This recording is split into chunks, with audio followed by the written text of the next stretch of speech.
Namaskar. This is going to be a spontaneous question and answers between audience and Guruji. So we will begin this special episode. I request Mridula to ask her question.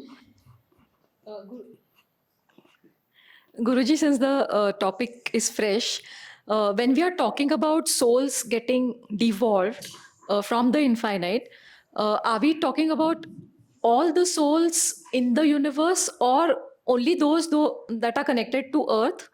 And if yes or if no, are there human or is there life on other planets and gods and goddesses similarly looking after those planets? Yeah,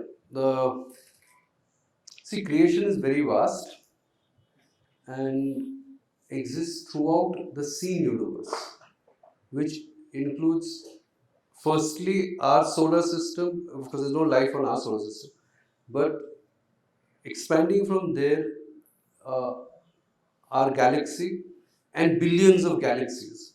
So there are, God knows how many, we won't know, planetary systems which could be harboring some kind of life, humanoid or otherwise, advanced than us, less advanced than us, and each have their own system of existence. So what we have here, by and large, when we talk about all these gods, goddesses, etc., we are confined to planet Earth, maximum to our solar system. What is outside this, what systems are outside, we don't know for a fact. It is just an estimation. Till someday we evolve, science advances to a stage where we can actually go to other galaxies or other planetary systems and find out for ourselves. Till then, it is going to be just a guesswork. But yes, wherever life exists in whatever form, it will have this trio of a creator, preserver, destroyer system. In whatever names, obviously the names will be different, all that will be different. And yes, there will always be service entities, there will always be an astral projection of the physical. So there will be similar systems, though not identical, but similar systems wherever in the universe there is life, physical life. Because only with physical life do you have the Planes, the dimensions. The whole paraphernalia. Now, if the planet is empty, if it's devoid of life, then all these are not necessary. Then maybe just a few entities would look after that planet. If it's just a dead planet in that sense. But wherever there is life, humanoid or otherwise, in any form, then all this service paraphernalia goes along with it. So, but we haven't discovered it as yet. So there is no scientific evidence at the present moment. Guruji, how the law of karma governs this planet. Will there be similar laws or same laws all over the universe? Are these universal laws applicable throughout the universe? I should think so, though I'm not, I can't give you 100% guarantee on that, but I think at least the law of karma would be universal. The law of karma would be. But other laws may differ. Law of karma is universal, wherever it is.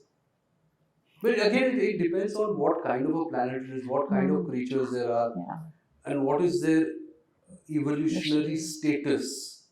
And also, like, more or less the free will, whether the free will component is there or not. But I would think that most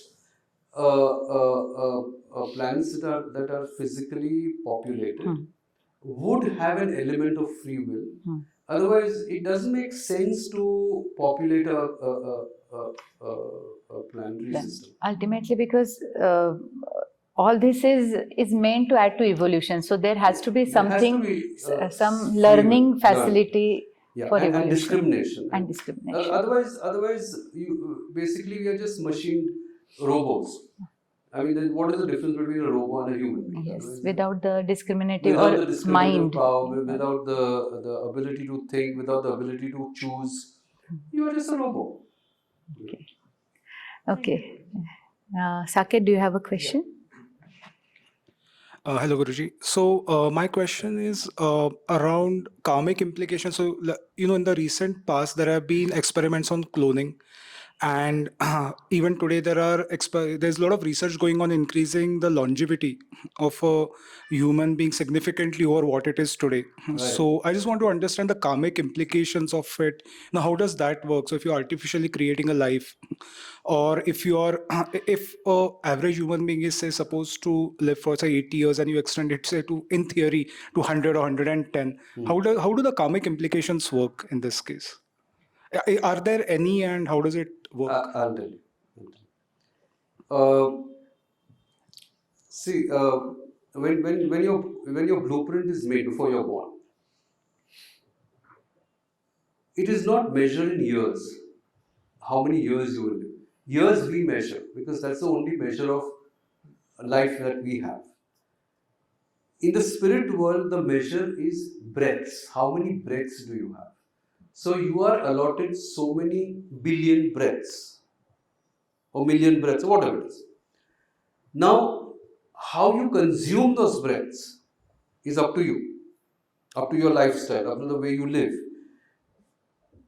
Once you consume that absolute number of breaths that is allotted to you, you cannot live longer than that. So no matter what you do, no matter what science you use, you will not live longer than that. Unless you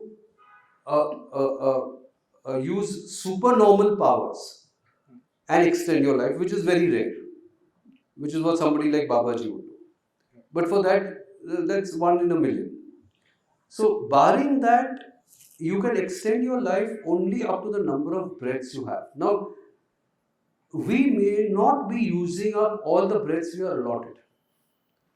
Some people say die at 60 or 70 or 80 or 90. Now those breaths could have taken you to 120. But because your lifestyle is like that and because you don't take care of yourself, you don't live a healthy life, you are stressed out and you bring trouble onto yourself, you may die at 80, you may age soon, your deterioration may take faster, your organs may fail quicker. But you cannot go over the maximum number of breaths, whatever you do. And not necessarily that everyone who dies at that time has used up all their breaths. In fact, a lot of times, if you notice a person who's dying, last 2 hours, there's very quick breathing. Yes, they've got This is how quick the breathing becomes because they are trying to finish a certain number of breaths. exhaust those breaths. They're exhausting those The breaths. law is so strict, Guruji, you have to exhaust all the breaths? You may not exhaust all the breaths, but normally you do when you're a little bit left, then you do. Okay. But you can go much before you exhaust all the number of breaths that you have allotted to you. But you cannot go beyond that. Then something will happen, your heart will stop. Even if you are perfectly healthy. Unless you know how to preserve your breath. So if you do certain pranayam and prolong the breaths, like we take 16 breaths a minute. Now if you take 1 breath a minute, you are saving 15 breaths. So if you use certain techniques like that and prolong your breath, then your life will get long. I mean, then you can prolong your life very easily. But otherwise, no. There is a finite limit to which you can... So all the medical advancement is going to help only to some extent, to certain to the extent. that you have those breaths left in you, in your blueprint.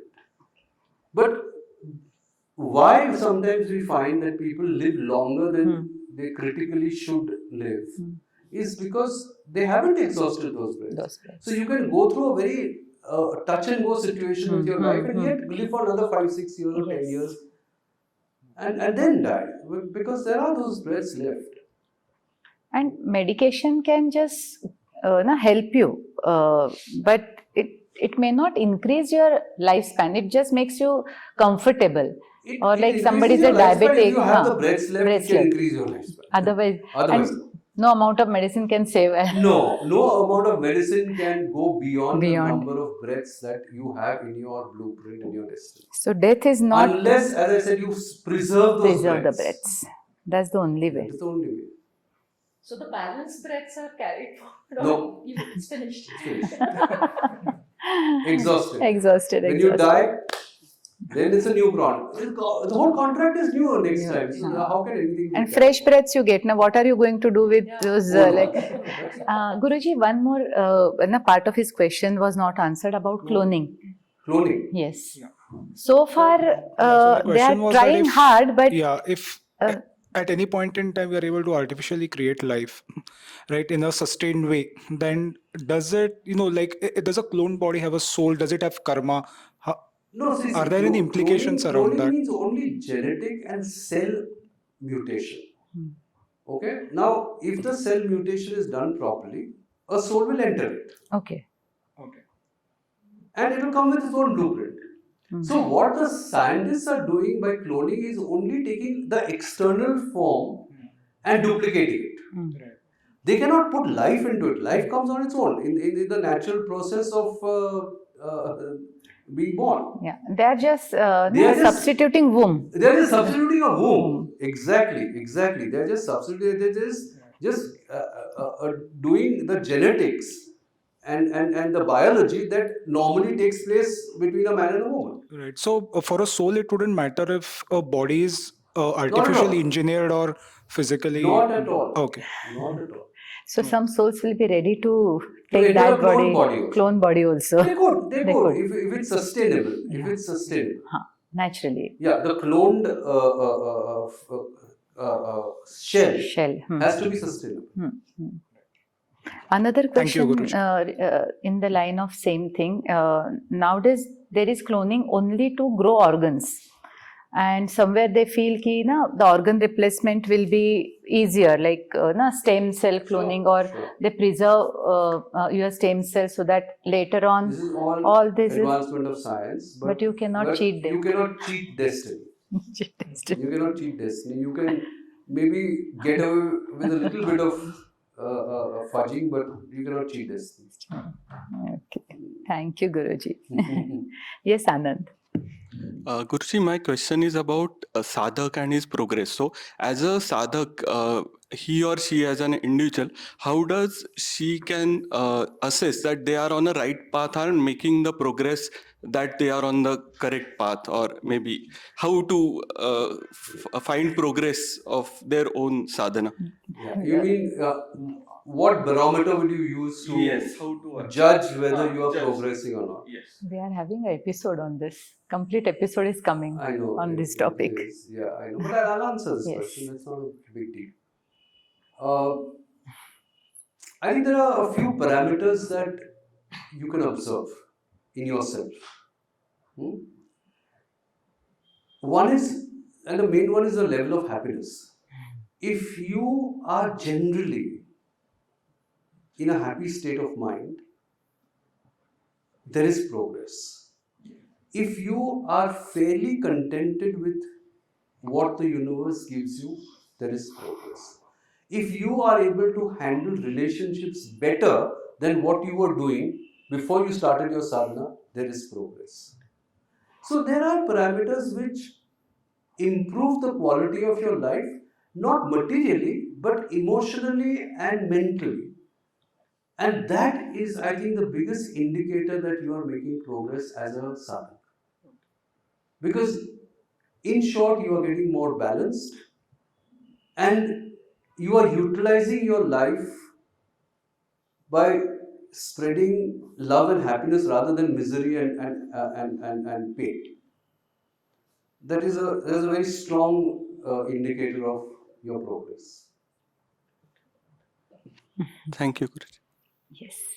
Samir, you have a question? Yeah, Guruji.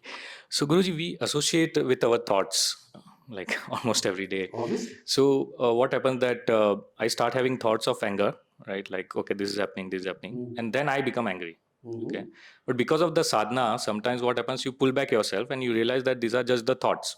Okay, these are not the reality. What can we do, to get that kind level of awareness for your entire day, or at least most of the part? Because many times in the relationships also this kind of things happens. You don't do and for that intention, but the opposite person gives lots of meanings to it, right? So yeah. Well, by and large, I think there are two issues here. One is your propensity to get angry. Now, if you are getting angry at every step on small matters, everything is irritating you, you're pouncing on people for maybe they may make mistakes, they may be doing something stupid. But if you're losing it all the time, then there is a problem with you, and you have to change that. If the situations are getting you angry, you got to really look what you are into. I mean, whether it's a domestic situation, whether it's a work situation. If it's a domestic situation, what are the expectations?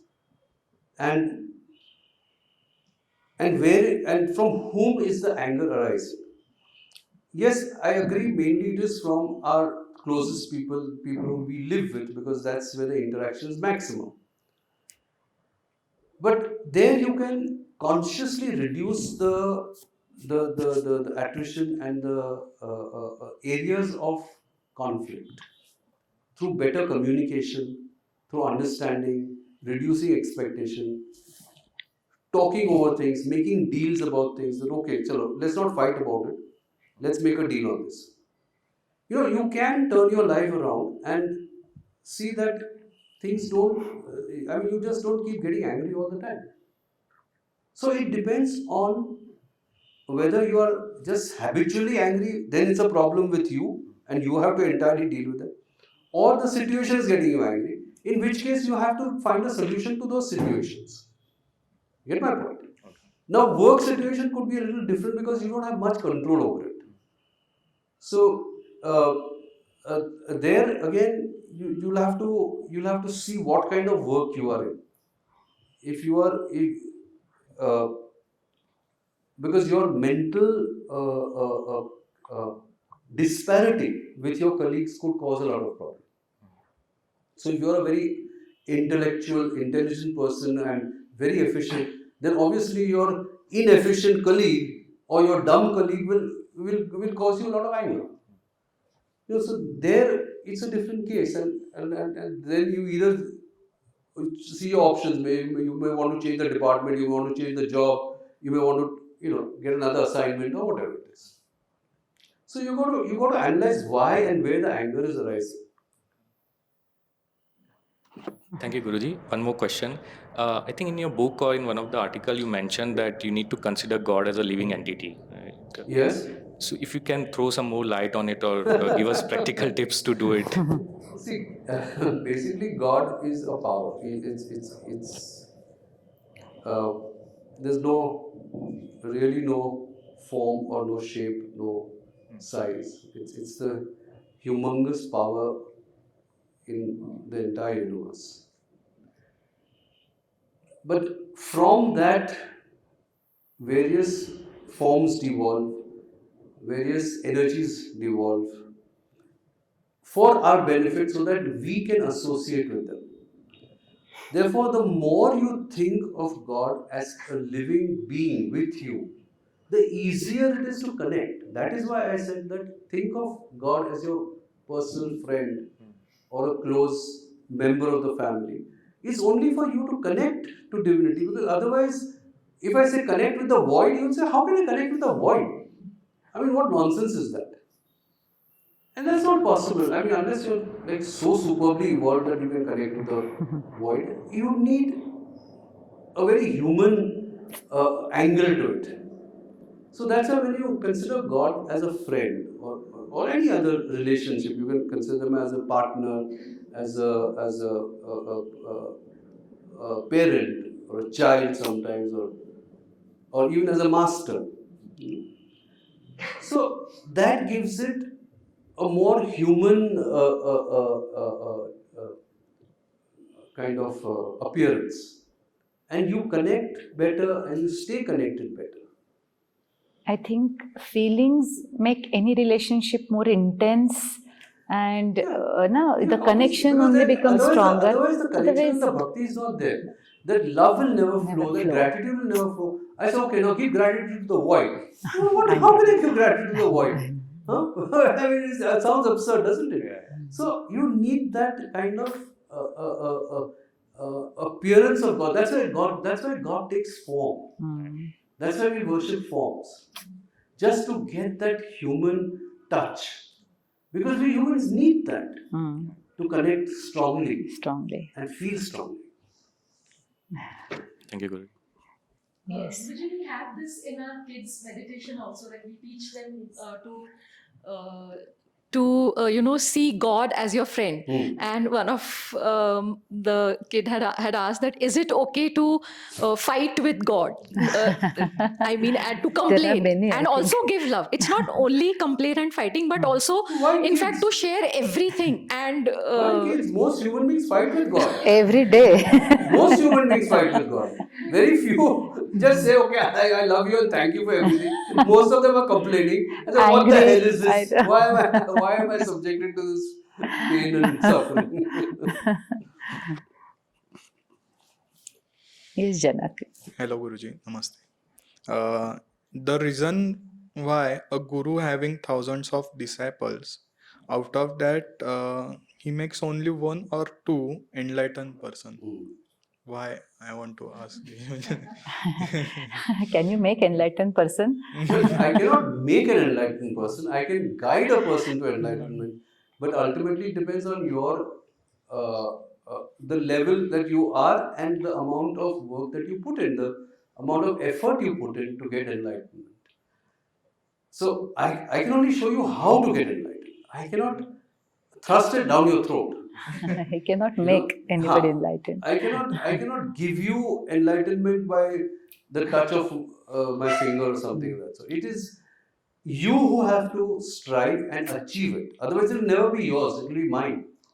So for it to remain with you permanently, you have to achieve it. You have to get that purity of mind. You have to get that wisdom factor. And for that, you have to do the sadhana. I can tell you what to do. I can't do it for you. So that is why, in a lifetime, if a guru can even make one or two people fully enlightened, it's a big achievement. It's a big achievement. Because we lack in our efforts. Now, it's not, Guru is never discriminating.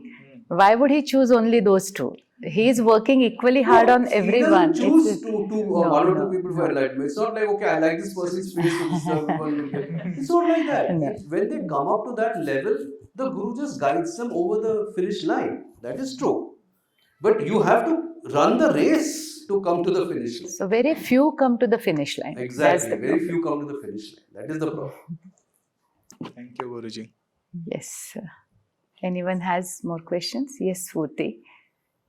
I have three. I'll ask the simpler ones first. Okay. Do our dreams have significance? Like we have often heard sometimes our parents saying that if you dream of gods or goddesses or maybe gurus, it's good. And if you dream of ferocious animals or it's not, that means there's something within you. Does it have any significance per se? No, by and large, dreams can have some significance sometimes, but most of the time they are not significant. And basically, they are subconscious mind running overtime during your sleep. So, uh, very rarely do they have a very significant and deep meaning when a message is to be given to you or when you are receiving something from the spirit world, then it may have significance. Otherwise, it reflects more on what thinking process you have during the day when you're conscious. So according to that, you will get those kind of dreams, and they also uh, uh, uh, uh, arise out of very strong emotions that you have. Now you see what happens. I think I explained this in one of the previous MANOVAAC sessions.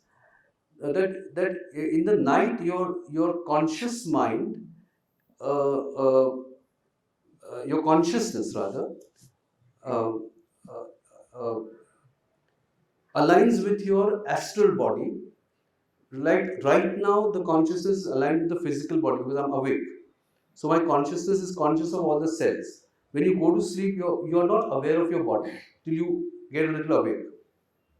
So when you're in the sleep state, your consciousness is completely aligned with your astral body, and therefore, whatever fears you have, whatever dark sanskaras you have, or all those play up. The subconscious The mind. subconscious then has a field day of throwing up whatever it wants in whatever sequence it wants. So you see wild animals, you see very threatening situations, or you may see gods, you may see goddesses, anything. You can see a disaster happening, or you can see some great occasion which brings you happiness, whatever it is. Because the subconscious is taken over, and the body is now aligned with the astral. So the consciousness is revolving in the astral body, not in the physical body. So it doesn't mean anything very significant. If you see a goddess on one day and an animal on another day, a ferocious animal, just enjoy your dream and forget it.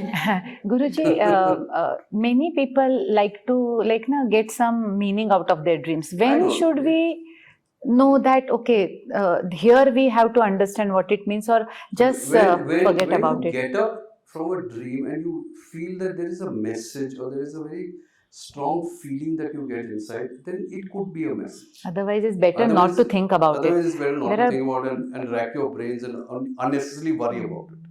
I think rather we should focus on the On the conscious things what you're doing rather than what. Unless there's a very distinct message that you remember, it's fine. Then it's okay. Okay, we can take one more question. Okay. Then the most important one, what are the stages of a soul? You had once spoken about it, but it's very interesting to know about. Yeah, the soul goes through a few stages, and see, because when we start uh, incarnating on the planet, we are all in a gross state. Okay, the ignorance is extremely thick. It's only with our physical experiences and experiences of pain that we come out of ignorance and we evolve. Okay, so the first, very roughly, I'll tell you, the first stage of a soul is a dark stage, because souls are very tamasic at that point of time. They are lazy. They don't want to work. They just want to eat, sleep, drink. You know, any kind of intoxicants are very attractive. So that is the gross low stage, what we call dark souls, and many incarnations are spent in that, though they strive for survival. Okay, so that is the first stage of a soul, and it may last for a few lifetimes, it may last for hundreds of lifetimes. It depends on each individual soul. Then the next stage is the propeller stage, which is where the tamasic mind then gives way to the rajasic mind. Now the propeller souls are uh, ferocious, passionate, warrior type. They fight for everything. They are very high on ego. They're very high on their intellect. So basically, you go through many lifetimes as a propeller soul, which is where your rajasic is at peak, and sattvic is also very low, and tamasic is there. But again, the rajasic is very prominent. Rajasic qualities. Then you have the third phase is the steady soul. The steady soul is where the Rajasic and Sattvic go hand in hand pretty well. I mean, you're still Rajasic, but the Sattvic has evolved in you, and you develop more humane qualities. and I would say that is the breaking point for a soul to come out of gross ignorance. That's the steady soul. Then the fourth one is the devoted soul, the devoted stage. This is where you actually bring spirituality into your life and you turn towards God or you turn towards divinity. And the last is the pure soul. So that is when you are fairly highly evolved. So these are the various stages of evolution. Thank you so much, Guruji. We can have entire episode on this. And thank you, audience, for joining us. Thank you so much. Stay in touch and watch MANOVAAC. Thank you so much.